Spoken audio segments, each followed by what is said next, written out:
What's up, everybody? It's Joe from Complex. You are listening. You are watching the Complex Sneakers Podcast. As always, I'm with my two guys, my two friends. First off, Mr. Matt Welty. Here we are. Brought the legs out today. Yep. 80 degrees in New York City. Skies out, thighs out. Okay.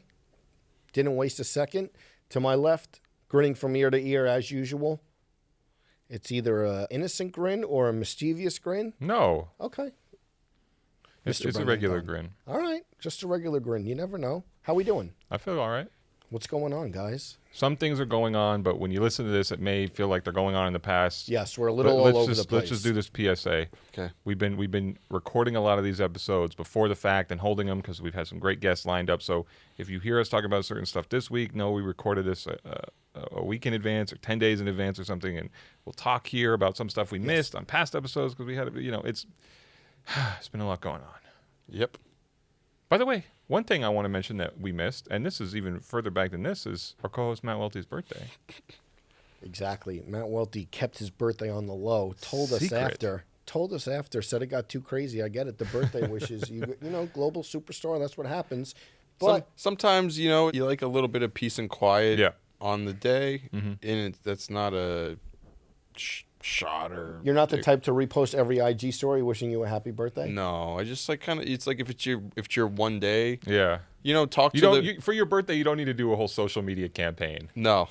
Talk happy to the... belated. Thanks. Talk to the few people close to you.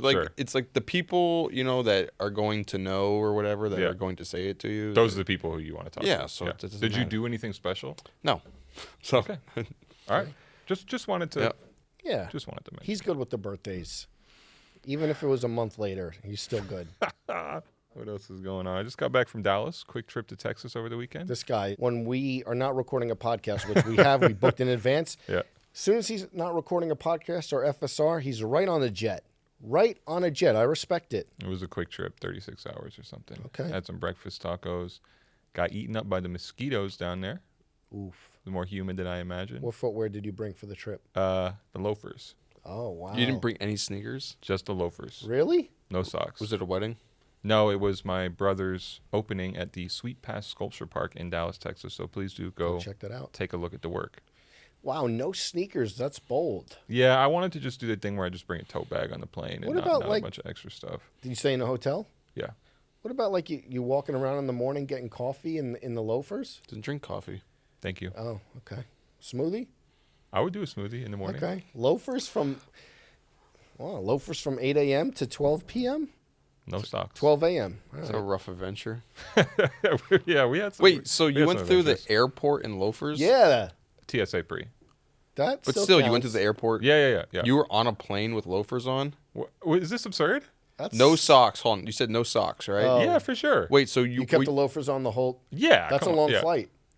4 hours, 5 hours? That's uncomfortable, but okay. You think I should have had insoles in them? Maybe. You want to sell me some insoles right now? I think you should have at least had socks on just for the plane so you could have taken your footwear off and not have been a... Yeah, that's a gross look for sure. I wasn't out here raw on the plane like that. Don't worry. I appreciate the concern, but I kept it a little bit What are you doing civil. if you sit next to someone on the plane who does that? I'm taking the plane down. Yeah, so quick trip. Drove around in the Dallas night looking for milkshake. Yeah, we don't have to talk too much about that. You had Joe La Puma season premiere of Sneaker Shop. A couple weeks ago. Hey. Weeks ago. Uh-huh, Yeah. Bex, David Beckham. Bex, you call him Bex? So we're not close enough for me to call him Bex, but shot that in Miami F1 week. We were down there. Did you watch the race? I watched the race. Again, this is going to run in 2 weeks away, but the pre-race of the guy who's the interviewer on the grid. Crofty, maybe?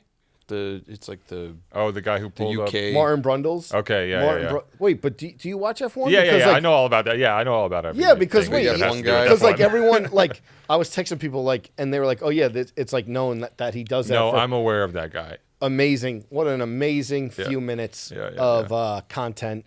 But I didn't Don't pull my F1 card here. I didn't go to the race. Ben Felderstein represented us well. Mm-hmm. He was at every event Red Bull put on. Mm-hmm. Did you go to an Inter Miami game? No, I didn't, but I got the jersey.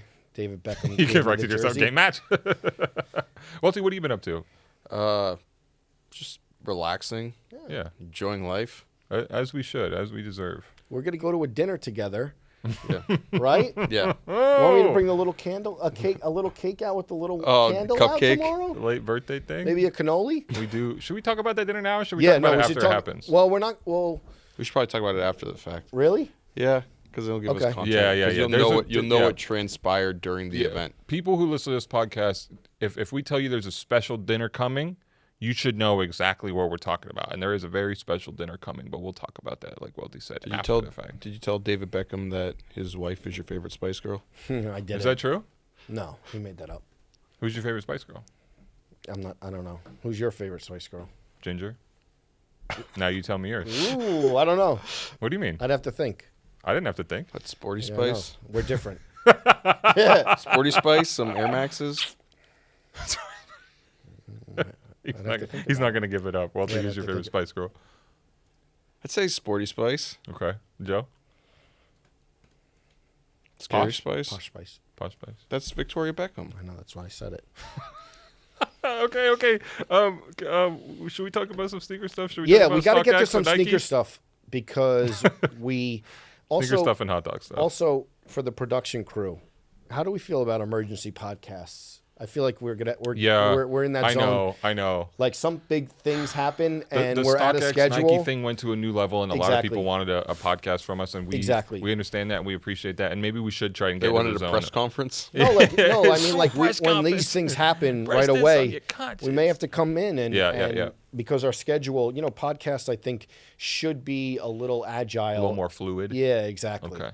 But big news, StockX, Getting sued by Nike. getting sued by Nike, and I don't know why Nike took it there. You know what I mean? Like this lawsuit, Nike sued StockX a couple months ago over the NFTs, which I kind of get.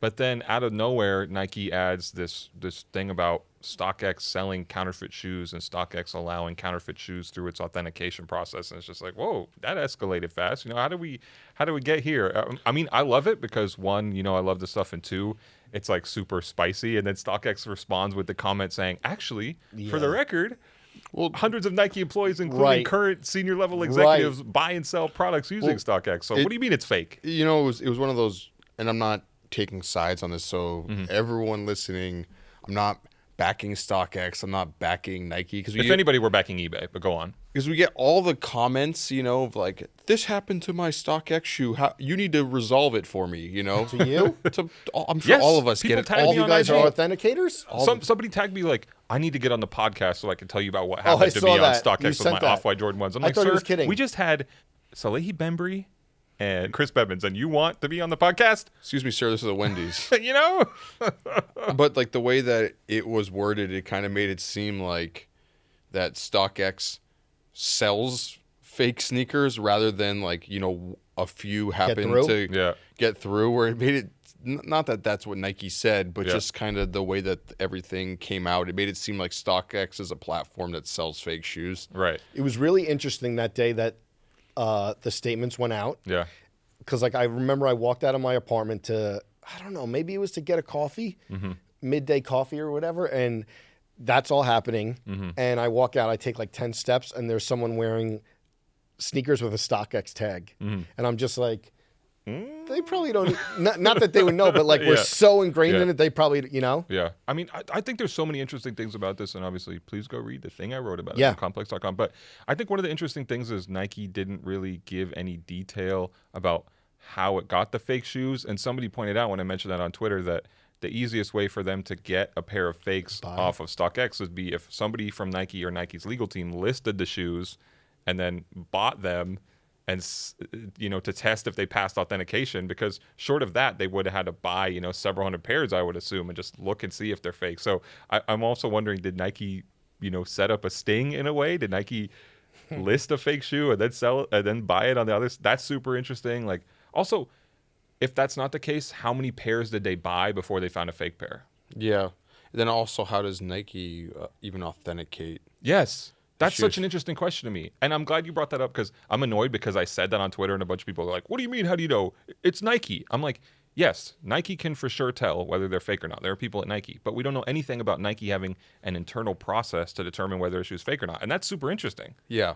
'Cause I mean, obviously, not obviously, but bad things have happened to people through StockX. For sure. And I think that they're kind of like an easy boogeyman to slander. Yes. You know? And I mean, I've been there. I think I said on here Black Friday 2020, you know, that was during the whole security breach era of StockX. Right. My account got compromised and someone in Brooklyn bought a pair of Wave Runners for $500 on Yeah. my account. You know, so like, and I was frustrated by that. For sure. And I totally understand the frustration, right? Because I do think that there's a lot of weird things with StockX as a company as a whole. But still, it's funny because you see all these like conspiracy theorists on Twitter, right? That's all Twitter's full of is sneaker conspiracy theories for our bubble. And, you know, people are like, oh, is Nike trying to get rid of StockX so that Nike can get their foot into the reselling game? Which I'm sure there are people out there who probably think that's Nike's end game. I just don't see it. Because to me, if that were the case, Nike would have brought something against StockX in a bigger way. Like people forget that they just tacked this onto the existing lawsuit in a way to me, that feels like they're trying to push that lawsuit through. Like if Nike filed a totally separate complaint about counterfeit shoes and had all these instances of it, then I could see it. I mean, I do wonder whether or not Nike is working towards some type of first-party authentication thing, and I could see that, especially with crypto kicks, NFTs, all these things. But that thing of like Nike trying to shut down StockX, to me, I think it's just legal posture. There was also something I saw going along to, and correct me if I'm wrong on this, but there was like this idea of Nike having like in-house lawyers versus like people who work on these cases, and like their point is to like keep these lawsuits going as long as possible to kind of like try and bleed the party dry. Where'd you hear about that? I don't know. I read it online, so maybe it may not be true. But I don't know, but I don't think this is an interesting one, the StockX one, because so many of these Nike lawsuits, they're coming after tiny entities, relatively like John Geiger or Warren Lotas or something. This is a big one. Who can't necessarily fight a legal Oh, battle. I think even maybe it though was Geiger's still Geiger. in it. Maybe it was Geiger who had posted Oh, something okay. about that, where it's Nike trying to force your will to make you quit. You know, But the StockX one is interesting because StockX certainly has the money to fight this thing and to hang around. So I mean, I hope they go to discovery. I hope we get more and more spicy details throughout this thing, because it's been. I do think that, not that I'm saying who has the legal right to win in these cases, but it definitely feels like maybe it was for some of these brands, it's like a war of attrition. Yeah. Versus Nike, where it's like if you just keep on fighting it long enough, then like maybe they give up. But Yeah. Well, I'm here for it. You're always here for it. I sorry do we think. didn't get, and sorry we didn't get to it earlier. Yeah, but yeah. the schedule, I think, and you know, you have a chance to shoot. we us had to late. talk about glizzies and insoles. So The I great won. insult So debate. the great insult debate. of You guys 2022. reacted He to just it. said, "I won." No, You did. I did was win. that the Offset tweet? I won. I did win. Was that Offset who tweeted that? He said you didn't. Yeah, I know, but the comments say I did. well, However, we need an official tally. yeah, we could tally it up for sure. But I think there was two different arguments He about moved on real upselling. No, upselling, and then if insoles worked for people. So I'm sure they do work for some people. well, he said. And I we're totally back. agree. No, with no, that. no, no. We're gonna put it. We're gonna And put we're a button. I think like maybe you won the upselling argument, but people co-signed insoles actually having a benefit. So we'll call it even. I don't know. Wait, what? Hold on, he won. I don't He know. What extended to you the olive branch. I mean, we could go and you through set it. on There was fire. definitely more. We're back. He's trying Wait. to. He's trying to give you a pound right now, Welty. People Zoom in. People who aren't Babs. watching the video, Joe has his hand extended toward Welty for a pound. He's trying to meet him in the middle in this Okay. argument. And Fine. Welty will not let go of his hatred for Foot Inc. It made me. He can't forget all those years. He yeah, fought. it's too. I'm too. He was in the fucking trenches. too Okay, scarred fair. by the situation. You know what? I'm here for you though. Okay. There He we gave go. him a See, pound on okay, that yeah, one. He that, gave him a pound. you know. A funny one Look. that came up, a meme that I saw this morning that made me think of Footlocker. 'Cause everyone says that they want to hear me rally about Footlocker situations. Is that, you know, there was a meme that went around talking about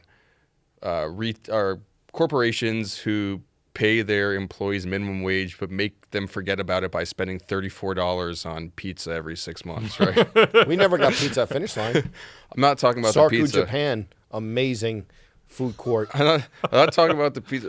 It's just funny that baby. a lot of people justified working at Footlocker for very low wages from the idea that you would get a discount on sneakers. Sure. But when you're working at a place where you just put it back in the where you're making like $6.25 an hour, Yeah. trying to buy $200 foam posite sneakers, Yeah. even though It they're goes right 30%, back into the store. even though they're 30% off. Yeah. It's like you would have been better off just getting a better paying job Yeah. in buying the shoes I just- without discount. Yeah. Yeah, I remember Friday. Or stealing them from the store. Yeah, I remember Friday paydays. One payday I remember, like literally the whole check went to because these both released either on the same day or a week in between each other. The whole check I remember went to the original Jordan T Runner and the Jordan 3%. Do you remember that? No. It was white and red. It was like I guess I don't know if it's considered a Team Jordan. Joe bought Team Jordans? No. The Jordan 3% and the Jordan T Runner. How many insoles did you have to sell to be able to afford No, that those? would be pre-insole upsell. Okay, hold on. The Dark Ages. I'll show you guys this. Remember this at all? I'm trying to forget. Welty? I don't remember that shoe. All right, well, listen, we're going to get to this. We're going to get to the new retro. The new retro Yep, one is going to have a mention on this episode. Can we talk real quick about Louis Vuitton Air Force Ones? You love them. I'm obsessed with that. You love 'em. Am I going to get a pair? Can I will myself? I've tried to say it publicly that I'm going to will myself to get them. I hope you do. Thank you. I'm here for you. And Joe's extending the hand for a pound, and I gave it to him. Wealthy, you look, you weren't convinced. No, it's funny because, well, I guess, I don't know if we could talk about it or not, but I had gotten a bunch of spicy information about Oh yeah. the Talk about it. shoes, but I don't know if we can talk. Is Yeah, it okay to talk yeah. about it here? Yeah. What? Okay, so because it was things I know you said with like, you know, the writing things on the website, sometimes you need to confirm it through like multiple layers of sources. Yeah, but we're on the podcast. Okay. Baby. I had spoken to someone, not to blow a source or anything, but just say someone who works at Louis Vuitton. That's all I'm going to say. That's all I'm going to say. Okay. And they had said how the process was going on in the stores about how people are going to be able to get the Louis Vuitton Air Force Ones. Right. So I'm sure a lot of people know that, like, with luxury brands like that, you have to like deal with the customer reps, like the people who work Somebody in the who stores. takes care of you. Yeah, it's not just you don't walk in the store and I mean maybe you can, but and just go buy it off the shelf. It's like you work with an associate and they call you and you know let you know everything that's coming Someone out. who sold a lot of insoles to you throughout the years. Yeah. So the person had told me that what happened with Louis Vuitton is that there was some sort of access level to getting these shoes. Like they're not just going to drop at Louis Vuitton and you walk in and they're going to be on the shelves. For sure. That the first people who get offered the Louis Vuitton Air Force Ones are people who have spent over $1 million at Louis Vuitton in the past year. Wow, past year. So I'm Is it not at that level yet. Well, no, $1 million in 1 year is a lot. But do you think that that's normal that people getting first crack to get the shoes are people who spend a lot with them? Yeah, That's normal, yeah, right? I think that. I think happens all the that's time no, with because stores it's like that. they're spending that much at Louis Vuitton, and I know you say it's like the rich get richer, but Yeah. for a product like that, it's like you would think that that's the person who kind of like I mean, you would feel entitled to it, right? If you fucking get like gave the these people $1 million, you have like your money? frequent flyer miles worth of like Louis For Vuitton sure. products, where you still have to pay. It's not like you're getting it for free. Yeah. you're still purchasing the Right, still shoe, so spending they're getting the first $2,000. right of refusal. Yeah. And you on- said they get to pick out 5 pairs, basically. Yeah, they pick out 5 models and then they don't know which one they'll be getting, but it's like, which one would you want? Oh. Then the company's like been incentivized or some extent to pick people who have spent a lot of money in the store, but it doesn't go necessarily next to if you spent $750,000, then you automatically get it. From there, they're saying that it should be someone who spent a lot of money with Louis Vuitton, but it should be someone who they think is genuinely going to be into these products. And wearing them, not reselling Yeah, them. someone who would want a pair of Louis Vuitton Air Force Ones, maybe not just someone who has a level of access, but you know they're going to end up reselling them or whatever. So Yeah. So what you're saying is our boy checks one box. That I'm nowhere he's down closer. to hold on. I'm He's nowhere down to wear closer. them. He really wants them. He's been talking about it a lot. Yeah. The other 750,000 to $1 million in the last 365. I don't know. I'm happy we have all the information because they've been a little Would you go to dinner with tight someone? with the info, but Welty did have somebody from LV telling him that. So I'm glad we have all that. Although I am sad to. And some to of the things know like you said, far or out I am I had on it. told you that they had to choose. They still don't get notified which shoe they're going to get. Right. But then when they finally do get contacted that they're going to purchase the shoes, that they have to like give the payment within a certain window, or else they're not. Wow. The product was somebody- going to be shipped directly to the person's house, so they're not going to be like in the stores like at all. That would make sense to me. Just to avoid like any. any chaos. And they said yeah. they had a lot of learnings from the Supreme release. Sure. So you're saying I'll be out here fighting for scraps? Well, I mean, unless you can Fingers somehow. crossed for you. What is there? Was there a window at some point of how, and what what the cutoff date for spending The $1 million? Imagine he just went before the Houston trip. Just got all Louis luggage to try to qualify Dallas. You buy all before the Texas trip. you get all the human made Louis Vuitton like. Well, I would love Still- that. I would love that. Yeah, you know who pulled up in the Oh, Soleil? He pulled up in the that's right. human That's made right. LV. That's right. The Salehi episode is out now when this It's out comes now. out, That's right? why we're talking about it, and it's okay. a banger. Okay. Just making sure. But yes, And my voice is back because that one I'm worried about that. Louis Vuitton Air Force One. I need a pair. I trying to remain hopeful. You know what else I want to go back and buy? Because it's been raining a lot here in New York lately. ACG Mountain Fly. Rained all black weekend. ACG Mountain The Fly. one that looks bad on me, Yeah, exactly. I might have to grab those on eBay. go for it. Yeah, it rained a lot this weekend. Every day you wake up, it's like gray.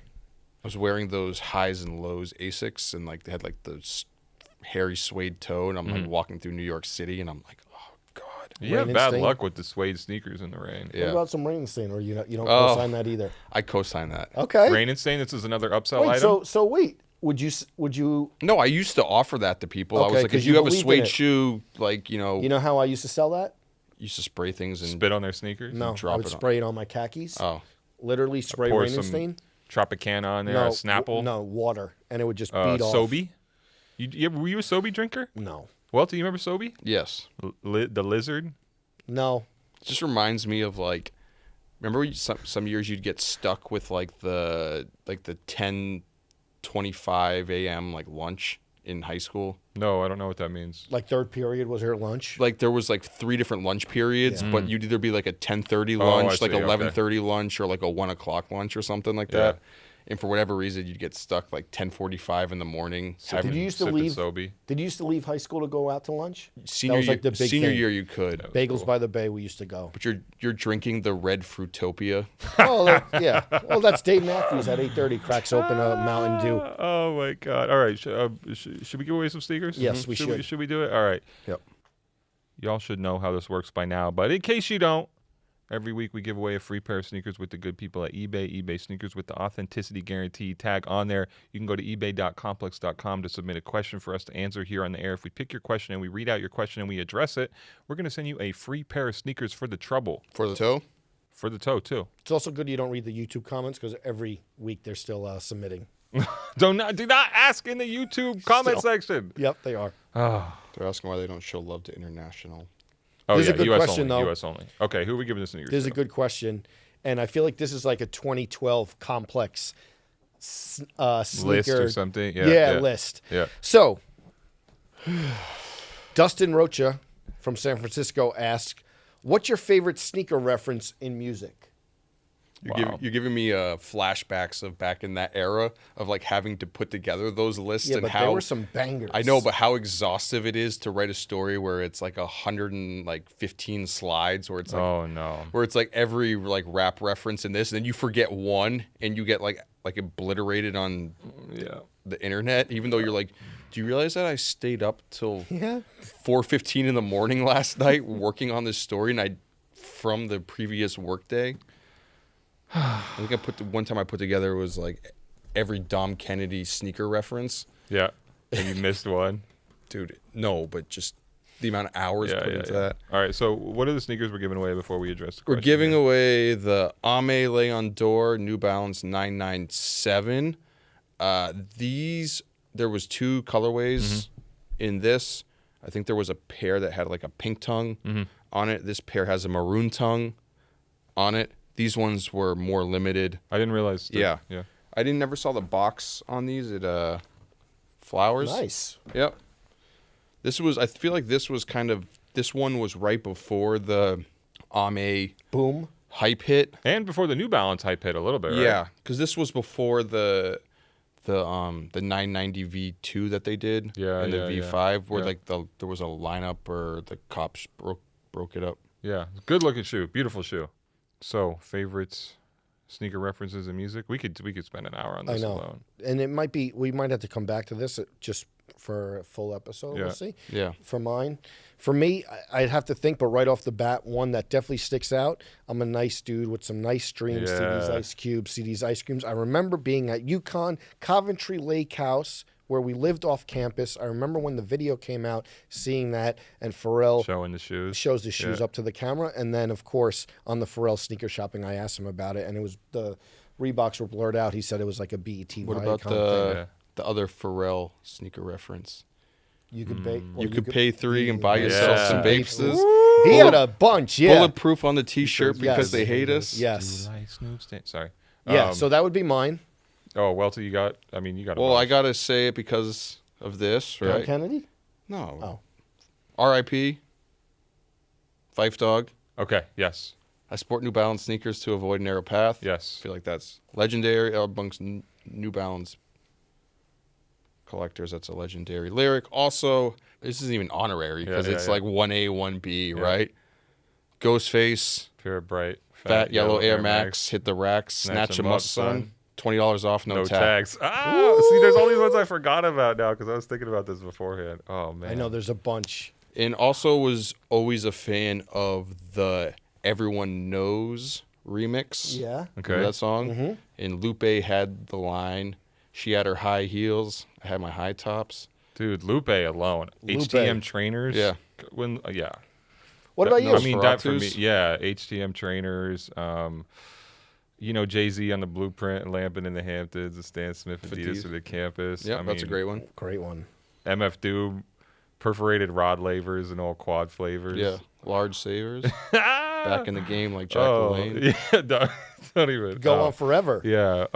You know what? Here's like a weird one that is like very on brand for me, and I think actually a little bit inaccurate. It was on LP, the song Smithereens, Oh, where yes. he says, I'll rip your squad and nothing but a cock ring and a pair of Puerto Rock dunks. But I think he Okay. just meant like Puerto Rock Air Force Ones because there was never a Puerto Rico dunk, right? But What about LP's whole song about his mom buying him fake Air Jordan 1s in Yeah, 1985? yeah. 1985 got Red Top Live. Yeah. So we could go on for that for much longer. Great certainly, question. But yeah.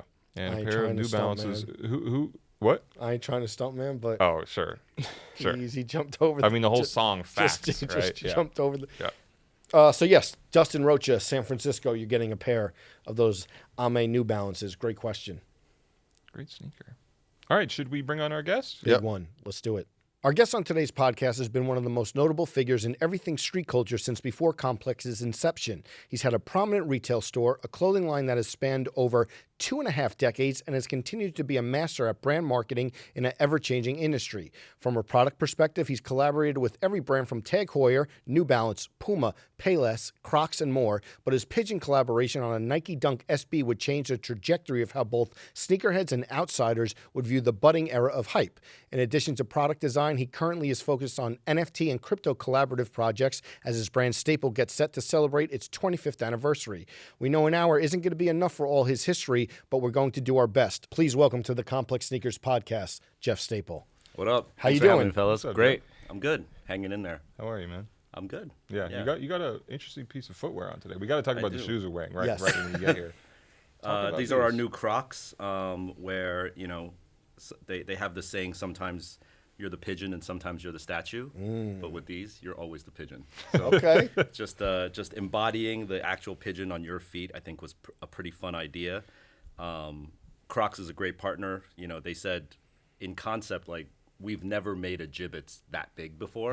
We don't know if it's possible. Yeah. So the whole idea of like, like at Nike they have like the Nike Wear Test Center. Like, Yeah. I had to like wear test these Jibbitz to make sure they didn't fall. Like wear testing Crocs is like a whole different thing. You're like at the Wow. beach walking your dog. You're like, these work. Cool. Yeah, all right. There's no dunking Crocs collab involved. on feet. Nice. We'll talk about our footwear too. I have the SNS Tailwind 4. This is what number? These are numbered out of. This is number. I can't find the number. Out of 9. What number is it? You have 13, 18 out of 1999. 13, 18 out of. So if you ever see these on eBay, know that I'm down bad because we have the official number on record here. Okay. Doing the Clot Jordan 5 lows. Shouts to Clot. Kind of almost has like a satin type of 3M material on the upper. I've been wearing these the whole weekend. Okay. So, yeah. Shout out to good people in Australia. These are the Up There store Asics GT2. I think Asics has finally been making some good shoes again. So Yeah, there's some interesting ASICS projects floating around. Yep. I like those. Nice. I like that we're all representing different brands. It's like a new day in sneaker Yeah, culture. definitely. It's not that. all swooshes or all three stripes. I do want to start, though, an older day in sneaker culture. Paragon Sports came up randomly before we hit record. Yeah. You said you worked there. Yeah, Paragon. For those who don't know, Paragon Sporting Goods is like the OG mom and pop sneaker shop that did good. Like it used to be a small little shop. Then they took over all of like 18th Street and Broadway, pretty much. And in college, I got a part-time job there. Made a ton of money. Were you selling insoles? No, I was in the sneaker and inline skates department. And at this era in the late 90s, Extreme skating. rollerblading was like everybody needed rollerblades. Yeah. It was like the Cabbage Patch Kid. Like where no, seriously, like the mob scene of people trying to get skates. We couldn't keep them in stock. Yeah. And so I was working the sales floor, getting commissions, $1 per skate. Wow. And Yeah. you had some celebrity clientele you were selling shoes to. We had I mean, Paragon is kind of like the mecca for any true New Yorker. So like, I sold shoes to Madonna, Brian Gumble, Wow. Giuliani and his kid. What'd you sell them? Yeah. Do you remember Cortez's or? Nah, this was probably in the time of like Bo Jackson, Andre Agassi, Oh, like okay. Air Tech Challenge. Really? I feel like you were probably in that era. You were selling like Madonna Air Max 95s when Air Max 95s first came out because Yes. she wanted to go running in them. Yes, absolutely. Wow. It's a sporting goods store. Yeah. So no one goes there to like flex. Now they're trying to be lifestyle. But it was cool. I mean, I was working the floor with my homie Dao Yi Chow. Shouts Shout out to Dow, yeah. shout out OMRC, public baby. school. Yeah. And we were just hustling. I remember those are the like working the floor, go in the back, and then I'm gonna age us, but like we'd be in the break room and he'd be like, "Yo, look at this mixtape from J. Rue the Damager," and I'd be like, "Whoa, what's J. Rue the Damager?" You know, like 36 Chambers came out that year. These were like the good old days. You know? Did you ever That's have awesome. to do any like loss prevention? Were people trying to steal sneakers? Oh, you had to. They had this policy where you had to check your bag every day Yep. before you leave to make sure. You know, Oh, you like the people working there? Yeah, the Oh, employees. yeah. Yeah. But what about customers? Oh yeah, I'm sure theft was crazy there, but it's not my job. That was like the typical part-time mentality. Not my job. Yeah. I'm just here to sell skates. You know. Yeah. Jeff, Yes. you went on from there. Staple. Yeah, I didn't even have Staple back then. This was Yeah. probably like 95. So Yeah. A few years before. 'Cause I we're found it- 25 years in, right? this is the 25th Wow. anniversary. Yeah. Congratulations. So timely that I'm on your show, you know, and we're able to talk about it. But Definitely. in 1997 was the first year that I hand printed Staple shirts at Parsons School of Design, and I sold them at the 555 Soul Store in the Lower East Side. 12 T-shirt order from Camilla Elke started the brand in 97, and I've just been snowballing ever since then. Yeah. The longevity is crazy for the brand, and I jumping around. I remember being an intern at Complex. Bradley would send me to get samples and stuff, and at the Reed Space. Yeah. I remember. Was it his name Morgan who worked? Yeah, Morgan. So wow. so intimidating. Who's Morgan? So Morgan was the manager. Let me tell you something. We talk about Chris Vidal. Morgan was Yeah. tough too, right? Yeah, he was the streetwear Nazi. Fully tatted, like full Guys. sleeves, 6'2". Talk about like Vidal. Yeah. I would. This I is would- old school New York streetwear. Like, I don't would- touch the fucking shirts. He was tough. I remember just being like, Did you have to fight him to get the no, shirts? no, he was Adam. tall. He was tall. I would not want to fight him. I was a little, and I just remember being like, Bradley be like, yeah. So I think the samples are at Reed Space. Whether we were doing the T-shirt page or Yeah. whatever, I go and I'd like, I think I'd have to pick it up and I'd be like, oh, going to see Morgan. And it was literally like, yes, Yes, like, sir. Please. exactly. Tough He was guy. But yeah, I military. remember those trips. But funny story about Morgan. Morgan's last name is Morgan DuPont Okay. of The the DuPont 3M. Wow. The Fortune. Yeah. Yep. But what he explained to me was that like the trust every generation gets less and less. And so like his parents didn't have to work. Yeah. But he just got enough where like it ruined his life, but he still had to have a job, which is why he was at Reed's Face. Like it was basically enough money to get like as much alcohol and cocaine as you wanted, but you still needed like a career, you know? So There's a like, crazy movie about that. Foxcatcher, right? Yeah. Yeah. about the DuPont Empire? with Steve the- Carell? Yeah. He's a Oh, wrestler. shit. Yeah. Oh, wow. A true story. True story. Yeah, for sure. But I kind of liked low-key that I had a DuPont working for me. I was like, that's pretty Interesting. gangster. I remember. Sorry, it's a true story and it's a do story. Yeah. The first staple item I remember buying, I got a 5-panel hat off of Digital Gravel. Yeah. Dude, digital Digital gravel. It was a Yes! tan. It was like a tan 5-panel that the staple logo was flipped into a microscope. Uh-huh. Yeah. It was a Microscope S. Yeah. Wow. Nice one.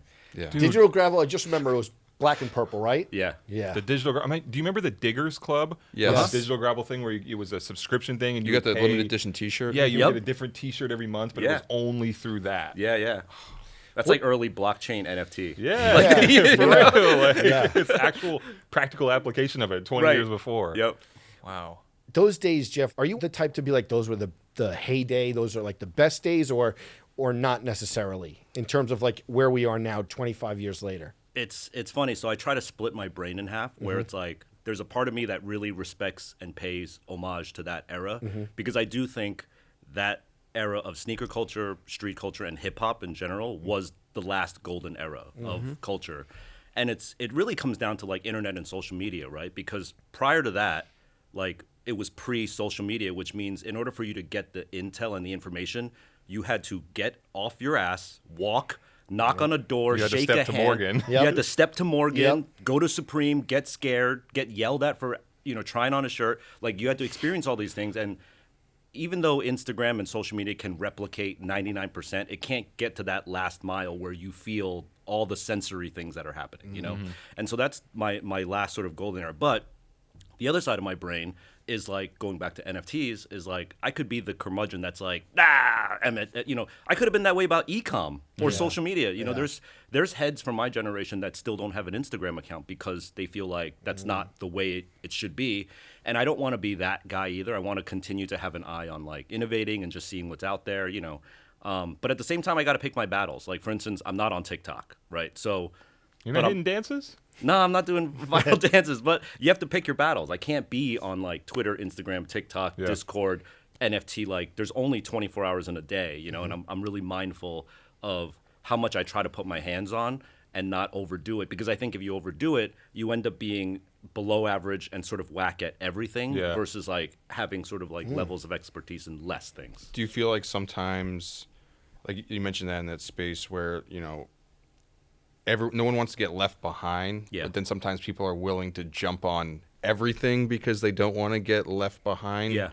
Do you feel like that at all sometimes? I'm always policing myself for that because I do a lot, you know, and I'm quite frankly sometimes sick of hearing myself promote shit that I'm doing. I'm like, God, like, and it's because my team is like, yo, don't forget, Jeff, 3 o'clock, you got to post this. Tomorrow, you got to 2 p.m., you got to post that. And I'm just like, yo, I'm like tired of myself. Like, I need to just post a sunset just so people know I'm not like a used car salesman. Yeah, you know what an I mean? algorithm. Yeah, an spitting algorithm out that's just promotional posting things to materials, buy. yeah. So like, I'm always mindful of like making sure saying no instead of saying yes all the time is just as key and important, you know. And that's hard because when you're an entrepreneur and like you've got rent and 50 employees overhead, you want to say yes to everything so that you can sustain the business, but you also don't want to like dilute yourself, obviously, you know. Yeah. I feel like also with your career, so many people know the big footwear things, stapled Pigeon Dunk is the obvious one, but they forget about all the other stuff or they never knew about the other stuff. I feel like we need to talk about that, like navigation to. pack. Yeah, Nikes, yeah. Like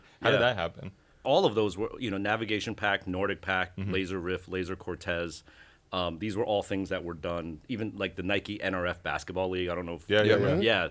Those were all things that were done pre-Pigeon Dunk, So one of the biggest sort of critiques and comments I hear is like, oh, you put a pigeon on a shoe, and that's it, you became famous. But it's like, you have to realize Nike doesn't just call random people. Like we had a relationship, we were already doing stuff. And even before that, when Nike asked me, I think the first shoe we did was, I think it was the Laser Cortez and Laser Riff was the first shoe that we did. Even before that, they recognized that like, wow, you have this small streetwear brand that's got legs, in the right places. You're a designer, because at the time I was art director of the Fader magazine. Right. So they knew that, like, oh, you have design skills, and you're obviously a sneaker connoisseur. Like, your shit. Can I curse? Yes. Okay. So you know your shit in sneakers. Like, we need to fly you out to Beaverton. That's how it happened. And then we started to, like, germinate on what it was. And I forgot about Nike Considered. Yeah. Yeah. Like, Yep. I named Nike Considered. Wow. Like, I named it. I wrote the manifesto for Nike Considered. We did the Wow. launch at Reed Space. And these are all things that, for better or for worse, gift and the curse, it's like the pigeon just overpowers all of that. But it's fine. I always think about, like, Nas, and, I'm sure, like, when he performs, everyone's like, play Illmatic. It's I made many other albums, like, or Pharrell, like, do Happy. Like, but, they don't even know People about know the Pharrell Neptunes. for Happy. That's crazy. Well, people sometimes Mainstream people hate people. their not hate, but like their most mainstream hits. They always shy away. Complicated relationship. Yeah. You were saying off camera, and you talk about Nike and like you naming Consider. Did you ever think of taking a job at Nike? They offered me a job. Yeah. Is for doing what? Head of Nike New York City. And you turned it down, or like how they have the New York City office? Yeah, they yeah. offered me the head of the whole thing. When was this? Really long time ago, like at least 2003. 15 years ago. Oh, okay. Yeah. And they said, yeah, here's your package, and point number 7.3, you will give up Staple. Really? Yeah. so you They said would no to buy, it because like, of that? You would just remove yourself. They would buy, or what? You either have to sell your share. They wouldn't buy it. Okay. It was pre-Artifact. Got where they it. just like gobble stuff up. But like, Okay. no, they just said you remove yourself, you sell it, but you can't do Staple if you're going to be head of Nike New York City. Interesting. Yeah. So And that was like the deal breaker. That was Yeah. a deal breaker. Yeah. I mean, they were offering a good package, but What kind of package?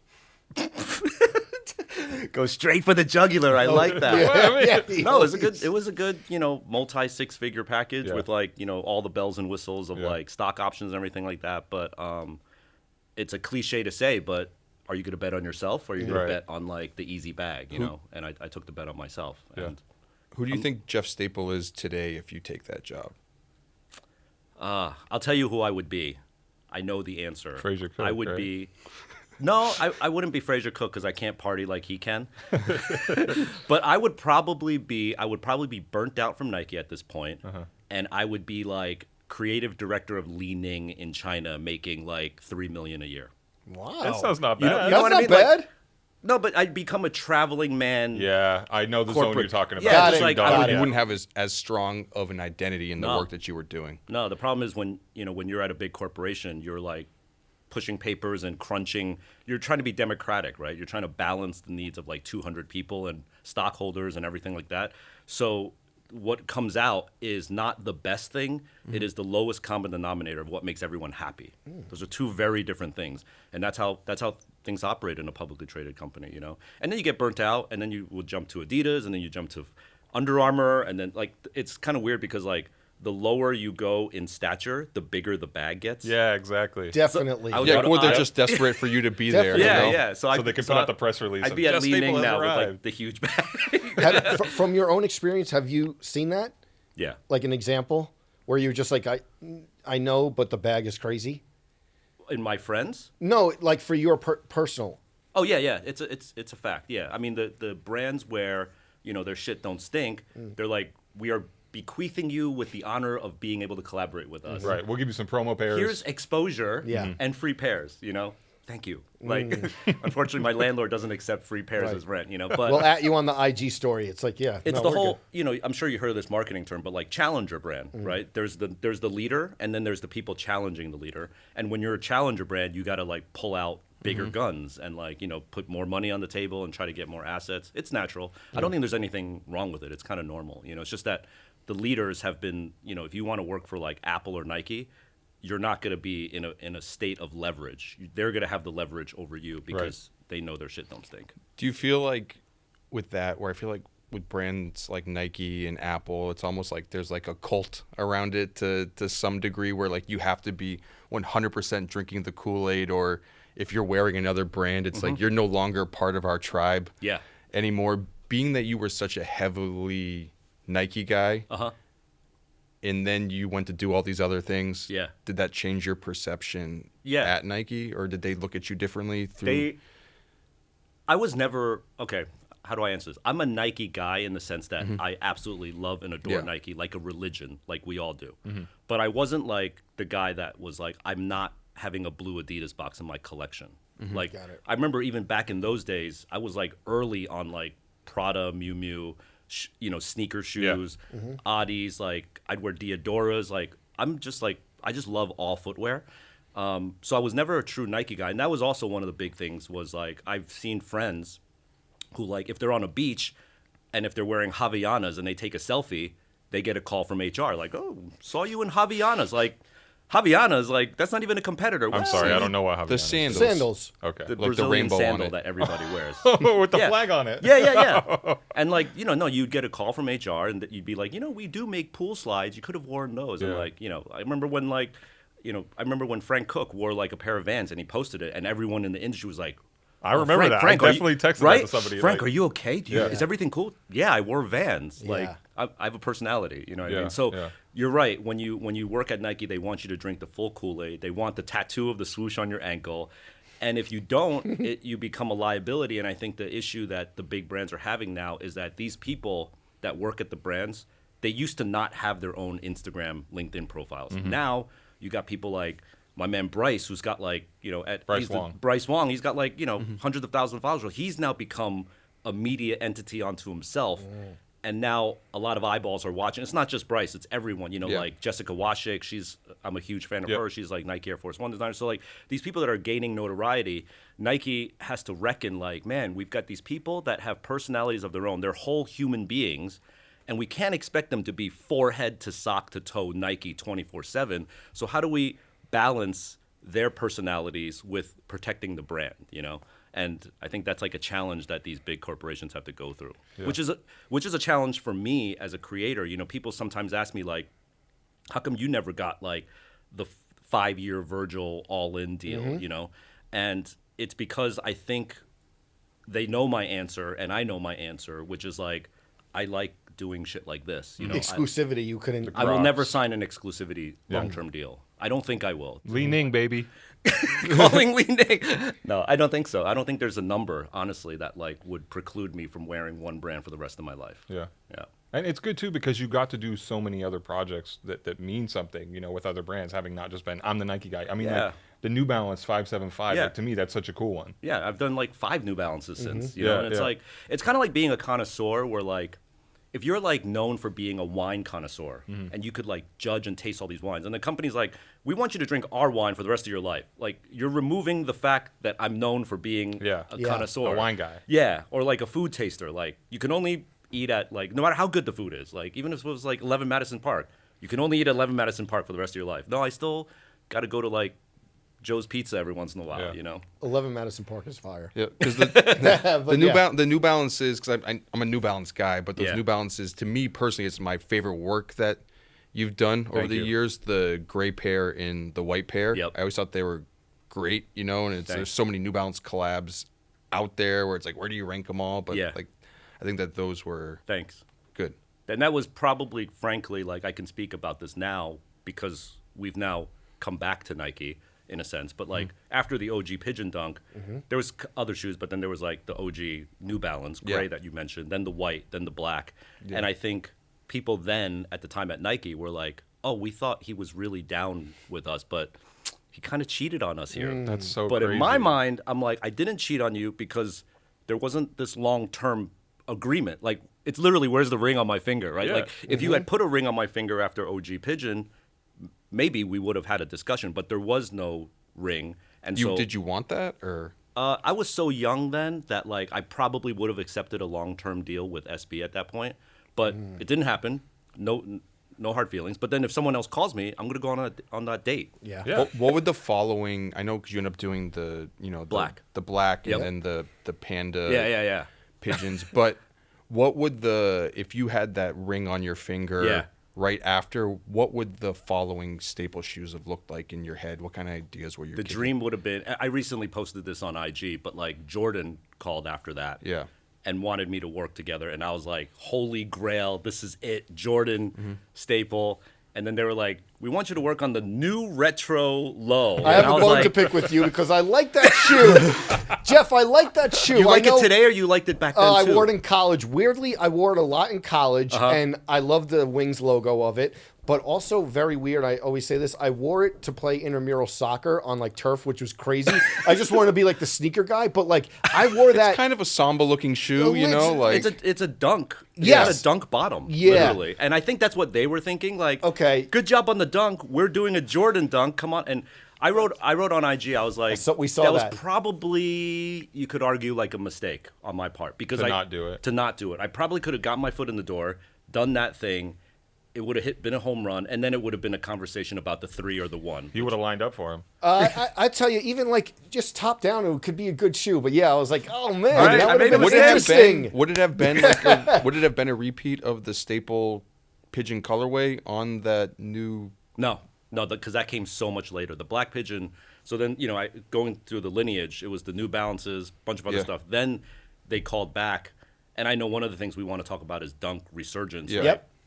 That year when they called me back for Black Pigeon, first of all, it was real redemption on my, like, internally, low-key, I've never said this out loud, but like, I had even thought that, like, fine, I do all these other things, it's cool, the Nike ship has sailed, we're parting ways, we can say hello to each other cordially when we see each other But in a you restaurant. thought maybe you'd never work Yeah, with Nike it's again. fine. But I created this thing that is like mythological, so it's okay. When they called back, it was like patience worked out in my favor. Like I wasn't annoying to them. I wasn't on some like, you owe me another collab, did my thing, showed my legacy and what I'm capable of doing. Never pitched them, and they called me to come back with the Black Dunk. And then just 11 months later, we did the Panda Pigeon Dunk. So it Yeah. was like further like, yo, redemption. But I wasn't saying that. I was just in my head. I was like, it feels so good that I didn't follow the normal path of like sign exclusivity contract Right. and wait. It was I did my thing, y'all recognized, and then you called me back. Were you surprised to see the level to which Dunk started to pop off again when all the prices went super high on the No, secondary because market? it was a formulated attack by Nike to respond to NMD and Ultra Boost. Really? Yeah, it was. So tell us about Yeah, that. what do you mean by You saw that? the decks? No, I heard the conversation. I was involved in the conversations. It was like, they, if you remember in this era when NMD came out Yeah. and Ultra Boost, Yeezy, Jumpman, White, Ultra Boost, that era was the first time we saw like Tyson get clocked in the face, right? It was Yeah. like, oh my God, Nike's like faltering back, Yeah. and Adidas could actually do this, and that's when I think what happened was they just woke up the giant, really. Nike was probably being a little lax at that point, and they knew at the time they had the Dunk in their back pocket. It hadn't fully relaunched yet. They had Trav, and all of a sudden, magically, Trav starts wearing lobsters and like all these old What the Dunks and stuff, right? Then Nick Diamond gets the call. We're gonna do 3-pack with you, Complex Con takeover. Then I get the call, and it's like, yo, Jeff, Black Pigeon, Panda Pigeon, right? So it was like they were, and then they even called back like Sarah from Colette. They did this whole thing with like Ambush and Sarah, and then this female like with Sakai and everything. Yeah. They just, kudos to Nike. They like looked at the war table and they were like, yo, everyone we might have had an issue with before, we're burying all hatchets. We have one common enemy, and it's 3 Stripes in Germany. Everyone come back. Errolson came back then. You remember? The Presto.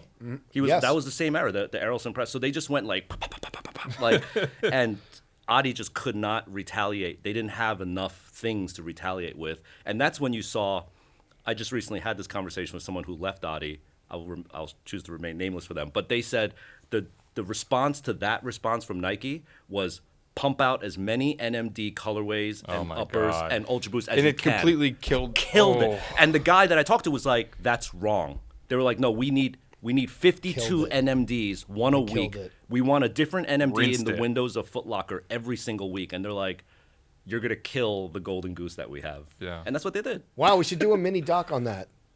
On the NFT alone? No, this- NFT, that- this- NMD. NMD in the dunk, yeah. Don't steal that. Yeah, a mini retrospective on that era. We should do that. Yeah. Going back real quick, because another thing before I forget, I remember when we wanted to talk to Hiroshi, we were going through you for Complex Magazine, like Oh, when we yeah, had- yeah. I remember that article. yeah, exactly. And you were like the gateway to get to him, and I think you interviewed him. Yeah. But were you around at all for HTM?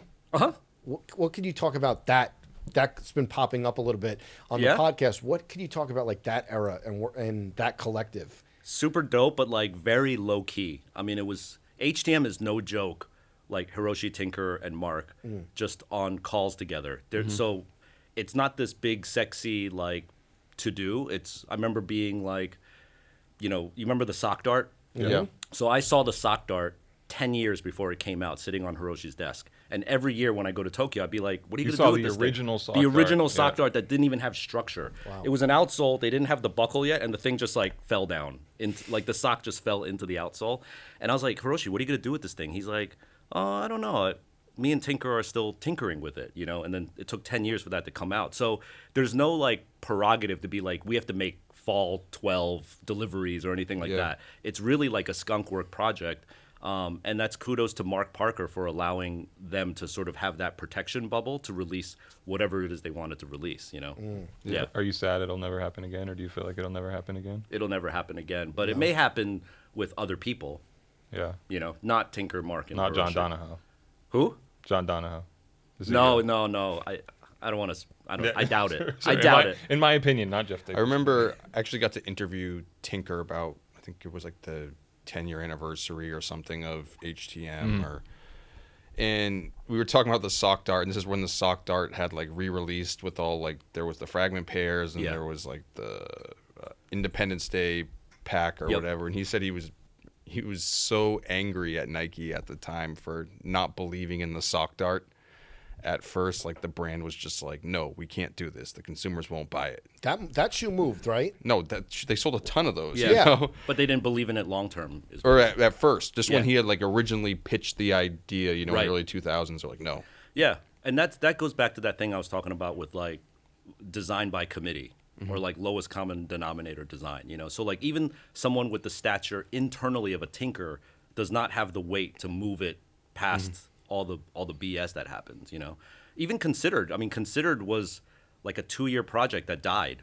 And because basically the argument was, if we put out these 6 shoes that say they're going to save the earth, what are we saying about the other 2,000 shoes that are sitting at Models and Champs? Right. Like they couldn't get over that PR potential nightmare, So they killed it, and then they watered it down into this thing that was called Nike Better World, which is like, everything is sort of environmental, and it's like, but it's not like, it's really, Better World was basically them saying, we're thinking about the earth, but not actually doing something. Considered was like a 6-point manifesto. Like one of the points was like, all components need to be 100 kilometers from the assembly line. That like, if it was 105 kilometers, not considered.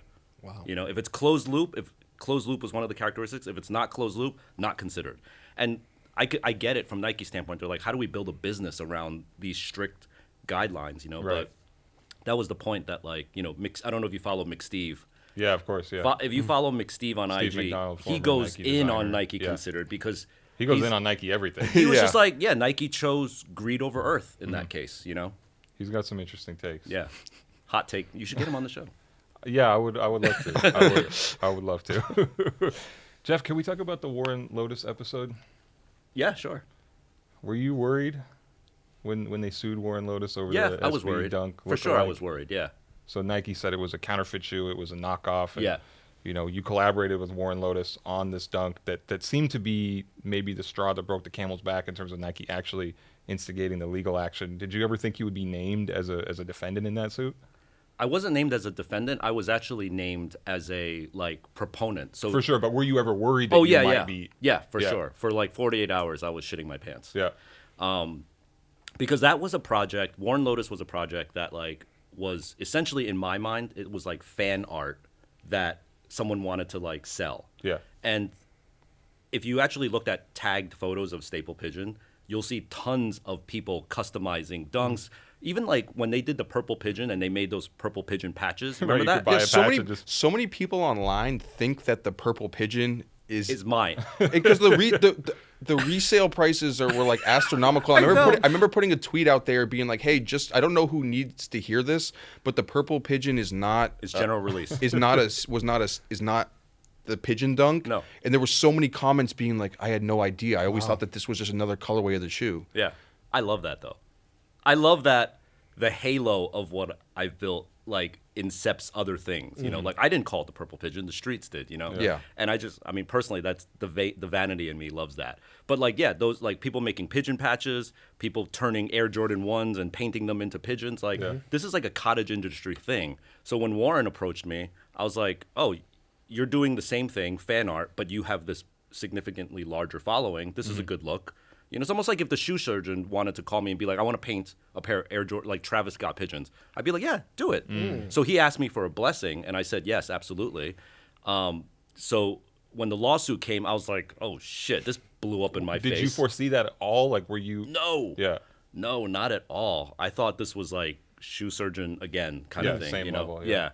And I looked at the lawsuit, and I mean, you know, I'm happy that Nike decided, like, if you read the lawsuit papers, it's like Jeff created one of the most iconic. In fact, They give you credit in there. It's the only time I'm going to make this T-shirt one day. It's the only time that Nike says in writing, Jeff's Nike Pigeon Dunk was the pillar of sneaker culture. It kicked off the whole thing. It is one of the most important. They've never actually like wrote that to me. Do you feel like they gave you the credit though before then?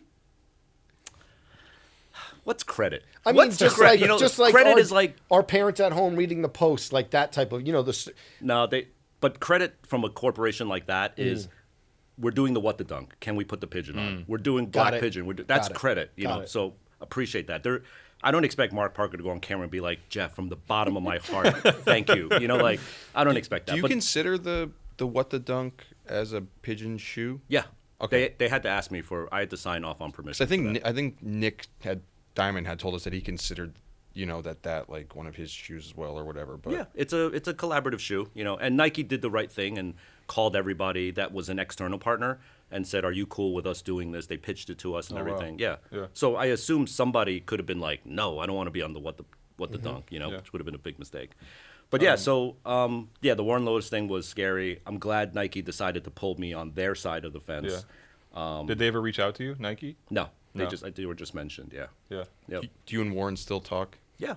You know, sometimes Cordial. like when I you're told him to fight it. when you're a kid growing up and like like you and one of your friends like got into trouble, you know, and then like all of a sudden it's like you guys don't really talk after that. Yeah. Like, do I do guilty by association Yeah. or do I like step? I don't know him that well. Yeah. And I don't know him that well. I've Yeah. never actually even met him face to face. Everything we did was on like text and stuff. But like, yeah, even like later on when Mischief got sued, Mischief fought and won, and you know I told Warren like you should fight because I think you have a leg to stand on here, you know. But Nike's going hard right now No in matter litigation. what. They're Yeah. stomping out everything, and I think it's a big mistake. Yeah, I was going to ask, what do you think about that? I don't think whoever is in charge now of Nike corporate or the legal team does not realize the importance that these cottage industry customizers and resellers do for equity for the brand.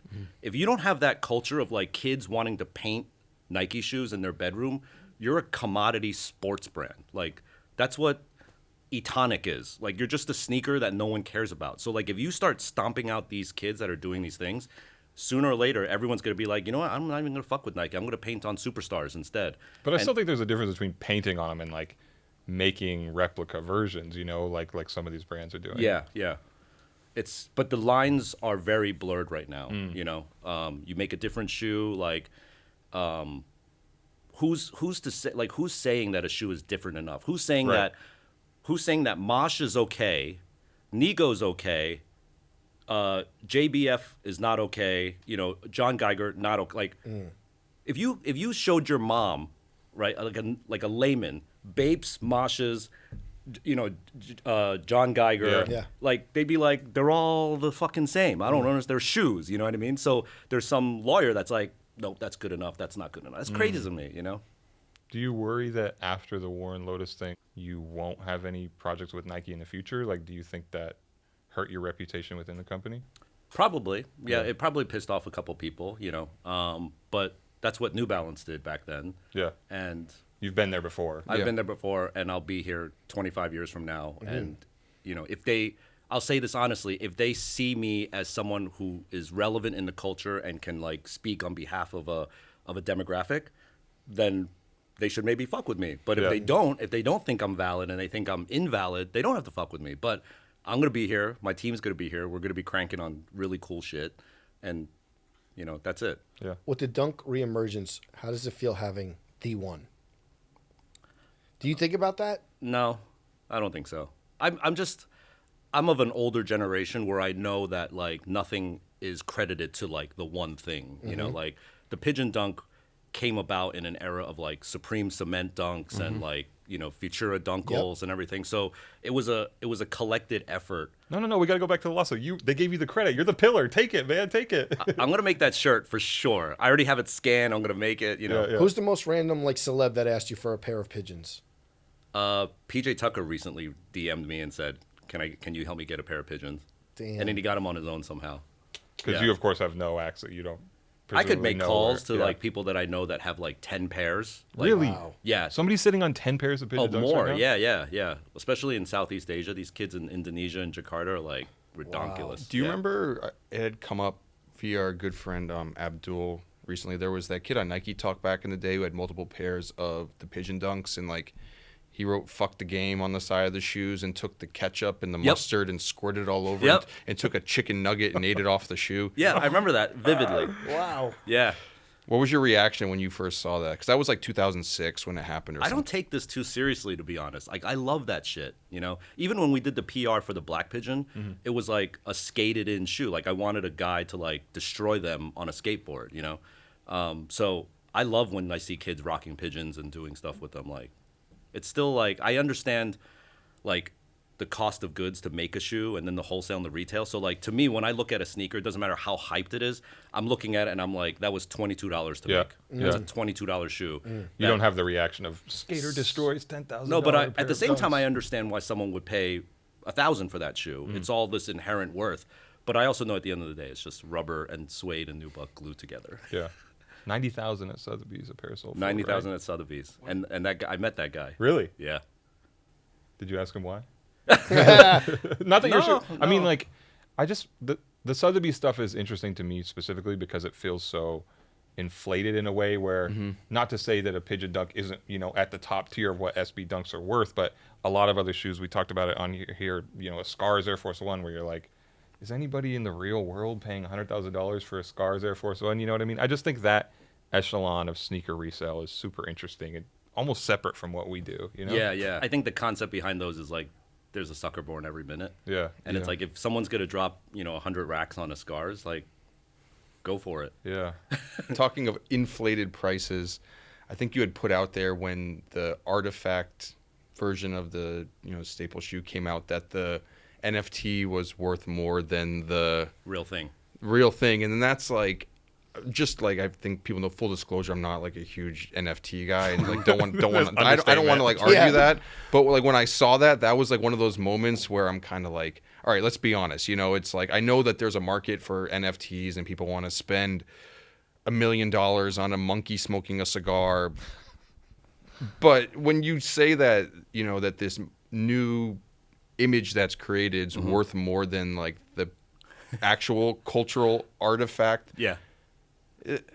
come on, it's like, No, I was serious about it. I know you are, but like in your mind, you really believe that NFT is more valuable than your Pigeon Dunk?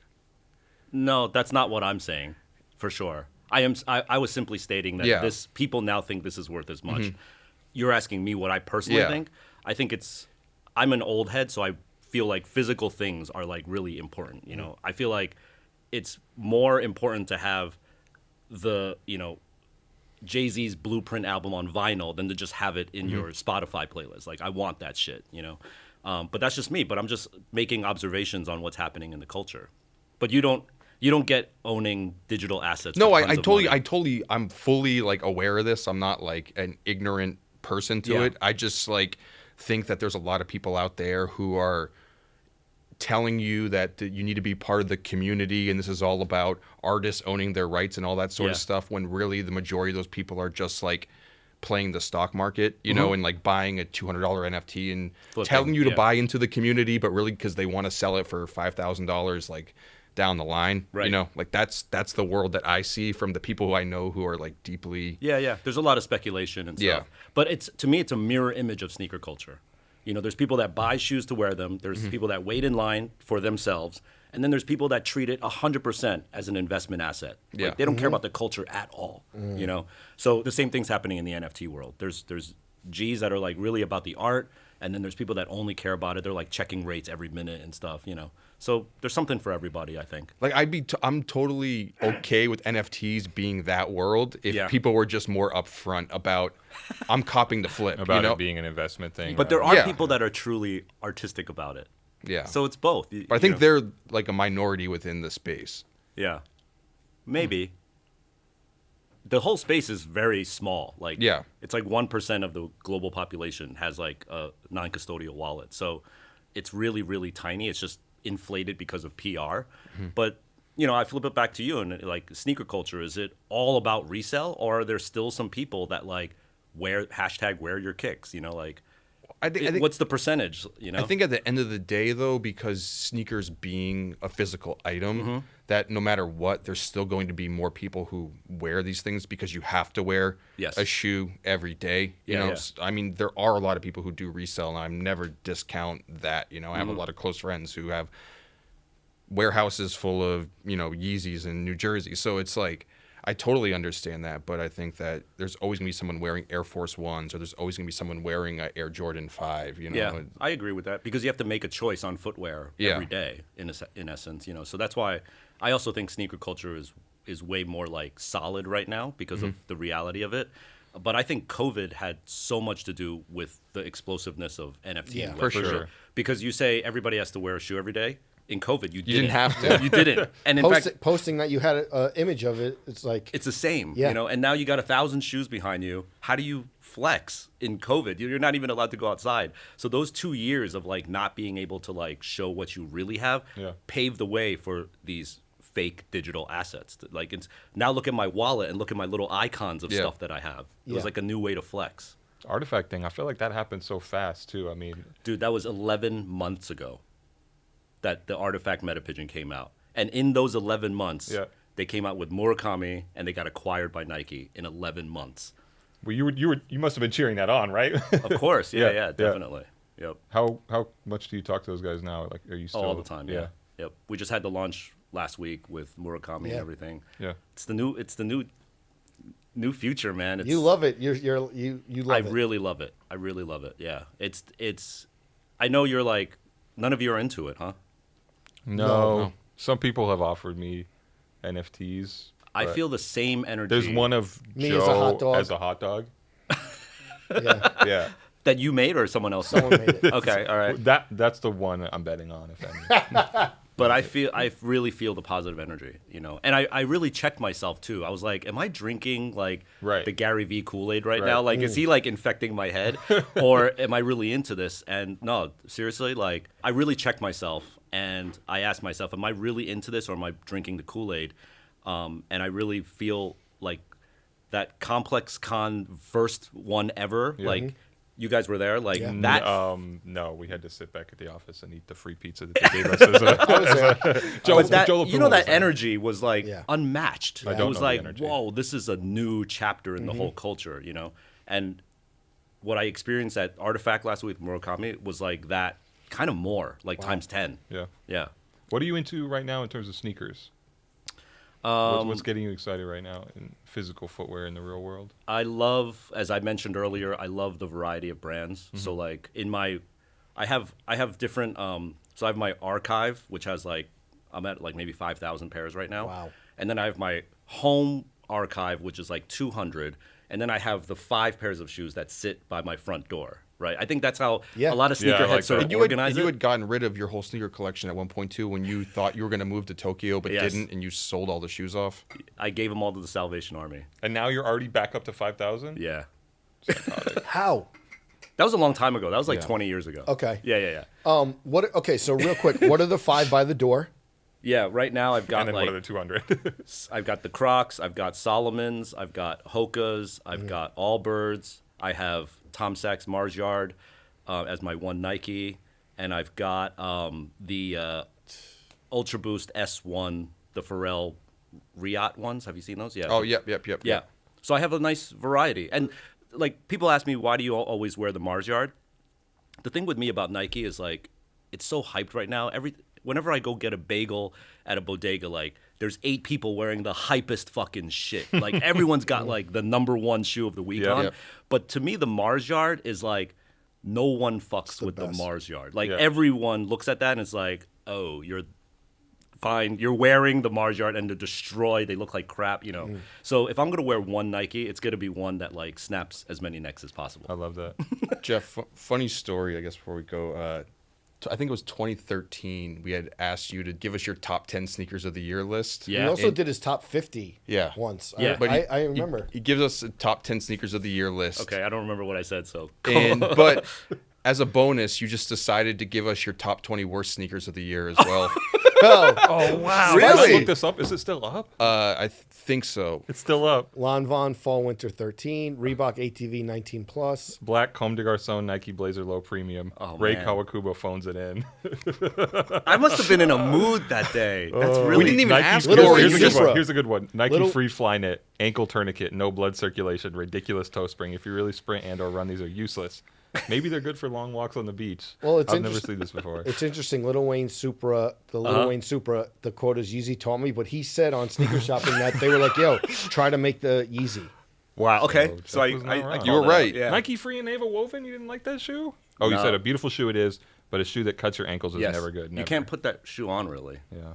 Okay. One thing I want to ask, you bring up like multiple collaborations. You brought up the Allbirds being at your door, but what do you say to someone like how you have, I said in the intro, you've navigated different brands, but like Allbirds for sneakerheads is something that we wouldn't wear. Yeah. And you can work with a bunch of brands, but do you look at it as a challenge? Do you dig deep and like, this is why I like this? Or what is it that gravitates you to those type of brands? It's the challenge. Okay. Yeah. And also, I don't want to do a challenge where it's like, you know, let me turn Skechers around. Like, I have to believe in the brand and I have to like the people who are behind the brand. And Allbirds, even though if you don't think they're like a hypebeast sneakerhead brand, you can't argue their motives, right? Like, they're an amazing brand. And also, from a business standpoint, their growth, right? They're like valued at like $8 billion in like 6 years of business. They have like 40 flagship stores. I see a lot of no Allbirds. Footlocker, yo. No, like, how does a brand do All this DTC? without, all DTC? So I'm like, I love their energy and their spirit. Had a conversation with the founder, multiple conversations. Collaborations are a lot of times like dating. You have to like see if you gel. We gelled really well, and so we embarked on this mission. And I knew that I was putting a lot on the line because people could be like, yo, you're whack, you're a sellout, this is corny, and you're dead to me type of mentality. So I have to be really calculated about these deals before I go out and do them, you know. But it is a challenge to me. You know, when growing up in college and high school, I was like always a big fan of like graffiti artists. And the idea of going all city, which means like your tag is in every borough and your tag is in every train. And so like everyone can see your shit. Like the Shepherd Ferry Obey sticker, that Obey the Giant sticker was like Yeah. the ultimate getting up. And for me, the pigeon and the pigeon colors is like the ultimate get up. Like, you know, how many surfaces, materials, brands, and products can I put this thing on? If you zoom out 30,000 feet, the art is not each individual shoe. The art is who has put a bird and gray and hot pink on all of these different surfaces. You know, like arguably like no one. And I deliberately don't change it. Well, that's the whole thing. You flip the conversation. You're trying to flip the conversation on its head. Like, no, I will never stop doing this. Yes. When people say like do something else, I'm Yeah. like, I don't say it, but in my head I'm like, you'll understand one day. Like one day when your grandkids zoom out, like you're basically telling like Ralph to stop using the horse. Like I'm trying to Wait, what? inject Oh, Ralph Lauren. I was like, yeah, like into like I'm trying to inject equity into this thing, not like, oh, next week will be a cockroach, you know, like yeah. And that goes back to the purple pigeon. And anytime Nike does like a gray, white, pink shoe, I see in the comments like, hope Jeff got his check. Is this a Yeah. pigeon? You know, like, so even the colorway without the bird is like an ownable trademark now. You know, do you read so the comments? I do sometimes, yeah. Yeah. Wasn't there a grade school Air Jordan 3? That had the pigeon colors? Yeah.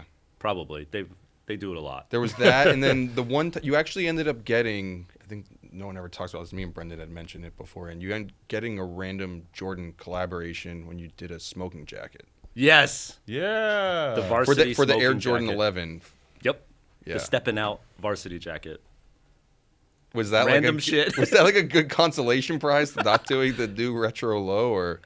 I guess so. You know what it is at brands when people say, like, when y'all ask me and other people come on the show, like, I remember this. like, do you fuck with Adi? Do you mess with Reebok? Whatever. Like, Yeah. people have to realize that these are massive companies with 20,000 employees. Totally. And if there's like 2 people that hate you, shit ain't happening. And if there's 2 people that love you, some stuff will happen. So like, This is extremely relatable Yes. to me, right? oh really? You just have like a bad run with one employee and it sours your whole. Oh, Now you got wow. to detour, One like you got to PR find the person. people who are the detour to get to what you want, right? So that the stepping out jacket, that Jordan jacket, was like a group of people in Jordan apparel that was like, we know what happened before, we love you, let's do some Jordan apparel. And I was like, cool, at least I've learned my lesson. This is my foot back in the door, maybe, you know. But yeah, sometimes it's like, I mean, Did you think you were going to end up that somehow you're going to parlay that into like doing? couldn't a shoot? hurt. It couldn't hurt. Yeah. Yeah. It was good. You're in their system now. Yes, Yeah. exactly. Yeah. Yeah. And it goes the other way. If there's a committee of 12 people and 11 of them are like, we should do another Jeff Staple thing, and one of them is like, no, we shouldn't, then it's like I have to, start all over again, Yeah. Oh, the fickle people at the footwear brands, huh, Jeff? Yeah. It's all good. Everyone's got a job. Yeah, it's their job. It's their job. Exactly, I just- 100%. and it's my job to just keep it moving, 100%. But we do, the Jordan jacket made it into, we have a retrospective book coming out. Rizzoli Coffee Table book, shameless plug. Yeah. But I definitely wanted that. I had to decide every single thing that went into that book, and the Jordan jacket makes it in. Nice. amazing. Yeah, I was gonna bring up the book, but Jeff Staple Day as well. Yes, Staple Day is June 12th, which is National Pigeon Day. So we you co-opted go. that holiday. That's on Network. And then we're going to do an in real life one in LA on June 12th as well. So we're going to take over the Row in downtown LA. There's going to be a whole live exhibition space. Same time as Smorgasburg, so it'll be dope. You should come out for that.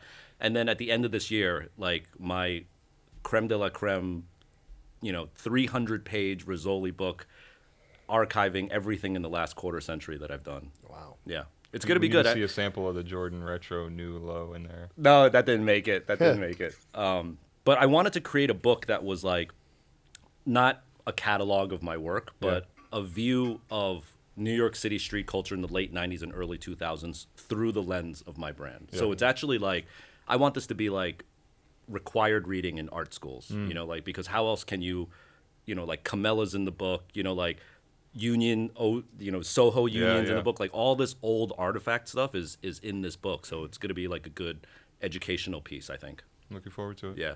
Absolutely. These type of guests I love because you could definitely come on Yep. again and we could build on more things. Yep. But exciting stuff. This is the 25th anniversary year, so Yep. Yeah. crazy. And Yep. you still love it. You That's still the thing. love- I still love it like it's week 1. Really? Yeah. I don't want to be any advice guy, but like how like for someone that has been in the industry for so long, what are like some tips that you would give people? The hardest thing is finding the thing that you love first, that you will do relentlessly 24/7. After you've discovered that, then the rest of your life will become easy. So like I look at people who are like professional Twitch gamers, right? Who would have thought 5 years ago that you could be a millionaire playing video games, right? Or I don't know, OnlyFans star. Like, I don't know, it could be anything, right? Like find your passion, the thing that like you will never lose sleep over and like you will just relentlessly do, and then pick that as like go all in on that. And these days it could be as obscure or vague of a career as possible. It doesn't even, it could be anything. You could be like competitive basket weaving. Like I don't know. Like there's a market for everything because of the internet. You'll find 1,000 people that will be your super fans, And they'll support you. And they'll support you. And I was if I am lucky, the lucky thing that I did was I recognized that in the 6th grade when I like had this love for sneakers that like I was going to go to Beaverton one day. Like in the 6th grade, I was like, I'm going to Beaverton. I don't care what it takes, and I remember like going to Nike Town was the closest you could get to Beaverton. It felt like Beaverton, and then when the first time they were like, yo, come to Beaverton, I had already like my life goal checkbox was done, and design a shoe with us, second life goal checkbox. Like to me, if the Pigeon Dunk was the ugliest shoe on earth and flopped completely, I've already like my goals are done. You don't understand? Like I Doesn't could matter. die now. Yeah. So the fact that there's all this gravy on top of like Sotheby's and New York Post and all that stuff, that's just like gravy on top of a dream that was already achieved when Beaverton said, come out. You know, and that's the kind of passion that if anyone young is listening, it might not be sneakers for you. It might be NFTs. It might be something else. But like, find that passion first, you know. And just one more bit of advice is 9 out of 10 people are probably going to tell you that that passion of yours is bullshit and can't be done. That's what happened to me. Like, Jeff, you're a Chinese kid from New Jersey. You think you're going to like be designing shoes with Nike. Who do you think you are? You know, you're not Tinker. You're not Jordan. You're not an athlete. How can you work on shoes, you know? So it's like, they're going to tell you no. They're going to tell you you're crazy. But then you just got to, that's the hardest part, is to persevere past the critics. Yeah. Love that. Yeah. Great place to end. Yep. Thank you, Jeff, guys. thank you so much for joining us. Pleasurable as always. Yeah, appreciate it. Look out for all the projects that he has coming in the next month and throughout the year. 25th anniversary. This has been the Complex Sneakers Podcast. Everyone have a great weekend. Please like, subscribe. We will see you next week.